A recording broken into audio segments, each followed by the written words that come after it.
السلام علیکم۔ آج قیامت کی ایک اور حیرت اور خوفناک نشانی کے ساتھ، جب سورج مشرق کے بجائے مغرب سے نکلے گا۔ جی ہاں، قرب قیامت میں قرآن پاک اور احادیث پاک میں اس کا ذکر موجود ہے۔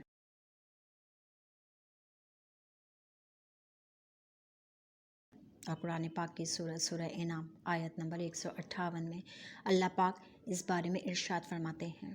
ترجمہ: جس دن تمہارے رب کی وہ ایک نشانی آئے گی، کسی جان کو ایمان لانا کام نہ دے گا جو پہلے ایمان نہ لائی تھی یا اپنے ایمان میں بھلائی نہ کمائی تھی۔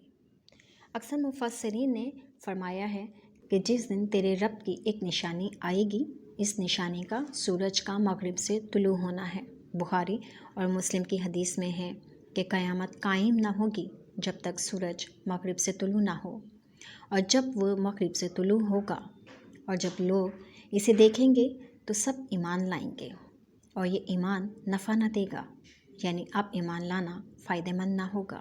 سرکار دو عالم صلی اللہ علیہ وسلم نے فرمایا، جب تک بندوں کی روح حلقوں یعنی گلے تک نہ پہنچ جائے، اللہ تعالیٰ بندے کی توبہ قبول فرماتا ہے۔ ایک دوسری حدیث میں آتا ہے کہ رسول پاک صلی اللہ علیہ وسلم نے ارشاد فرمایا، جو شخص سورج کے مغرب سے طلوع ہونے سے پہلے توبہ کر لے گا، اللہ تعالیٰ اس شخص کی توبہ قبول کر لیں گے۔ اللہ تعالیٰ کی بارگاہ میں بار بار توبہ کیجیے، کیونکہ توبہ کا دروازہ ہر وقت کھلا ہوا ہے، مگر ایک وقت ایسا بھی آئے گا جب یہ توبہ کا دروازہ بند ہو جائے گا اور اس کے بعد کسی کی بھی توبہ قبول نہ کی جائے گی۔ یہ توبہ کا دروازہ کہاں ہے، کتنا بڑا ہے، کب سے ہے، ان سب سوالوں کے جواب آج آپ کو پتہ چلیں گے۔ حضرت عمر رضی اللہ تعالیٰ عنہ نے عرض کی، یا رسول اللہ صلی اللہ علیہ وسلم، توبہ کا دروازہ کیا ہے؟ رسول پاک صلی اللہ علیہ وسلم نے فرمایا، اے عمر، اللہ پاک نے مغرب کے پیچھے توبہ کا دروازہ بنایا ہے، یہ جنت کے دروازوں میں سے ایک دروازہ ہے۔ حدیث مبارکہ میں اس کا خلاصہ یہ ہے کہ اس کے دو پٹ ہیں جو سونے اور چاندی سے جڑے ہوئے ہیں، اور اس کے دونوں سائڈ کا جو فاصلہ ہے وہ اتنا ہے کہ تیز رفتار گھڑ سوار 40 سال کے عرصے کے بعد ایک سائڈ سے دوسری سائڈ پہنچے گا۔ سبحان اللہ۔ اور ایک روایت میں 70 سال بھی آیا ہے۔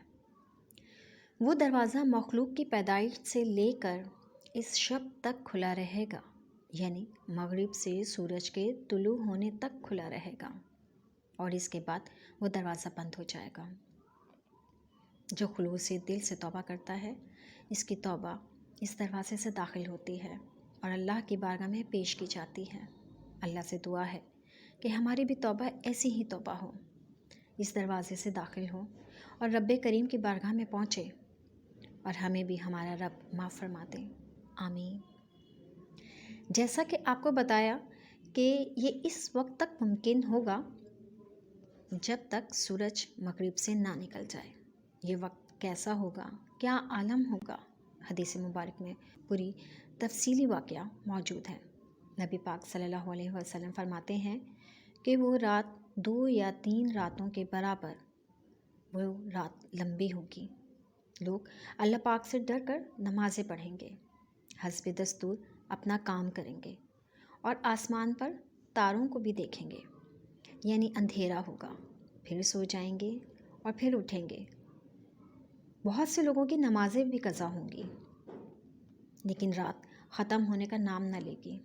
لوگ خوف زدہ ہو جائیں گے، ایک دوسرے کو ضرب لگا کر پوچھیں گے کہ یہ کیا ہو رہا ہے۔ لوگ مسجدوں میں جائیں گے، صبح کے سورج کا انتظار کریں گے، مگر وہ وقت بھی طویل ہوگا۔